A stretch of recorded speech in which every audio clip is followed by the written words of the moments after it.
राज्यामध्ये आरोग्य योजनांच्या अंमलबजावणीसाठी आता स्वतंत्र वॉर रूम स्थापन केली गेलेली आहे। मुख्यमंत्र्यांचे मुख्य आर्थिक सल्लागारांच्या अध्यक्षतेखाली वॉर रूम स्थापन केली गेली आहे। सर्व आरोग्य विषयक योजनांचं एकत्रीकरण याच्यामध्ये होत आहे। वॉर रूमसाठी 12 सदस्यीय समितीची स्थापना केली आहे। आणखी तपशील घेऊयात, प्रतिनिधी सुशांत सावंत आपल्याशी जोडले गेले त्यांच्याकडून। सुशांत, आरोग्य योजनांसाठीची ही स्पेशल वॉर रूम असणार आहे, कुठलं नेमकं महत्त्वाचं काम त्या माध्यमातून होणार आहे?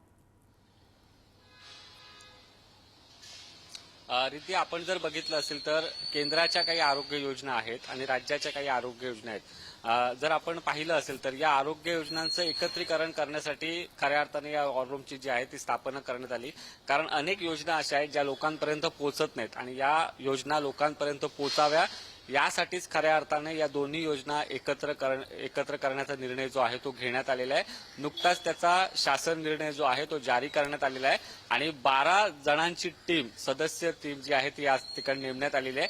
आणि नेमक्या कोणत्या योजना, कारण गरीब आणि गरजू रुग्णांपर्यंत खऱ्या अर्थानं आरोग्य सेवा पोहोचावी हा मुख्यमंत्री देवेंद्र फडणवीस यांचा हेतू आहे। आणि मागील काही दिवसांपूर्वी त्यांनी या संदर्भातला आढावा घेतला होता। राज्यातल्या अनेक आरोग्य काही योजना आहेत ज्या लोकांपर्यंत आणि गरजूंपर्यंत पोहोचत नाहीत, अनेकांना त्याचे लाभ देखील माहिती नसतात आणि याचमुळे केंद्राचे आरोग्य योजनेचे लाभ आहेत आणि राज्याच्या आरोग्य योजनेचे लाभ आहेत ते एकत्र करून आता तुम्हाला एक टोल फ्री क्रमांक देण्यात आलेला आहे। या टोल फ्री क्रमांकावर फोन केल्यानंतर तुम्हाला नेमक्या कोणत्या सुविधा आणि कोणत्या योजना ज्या आहेत त्यांचा तुम्ही लाभ घेऊ शकता।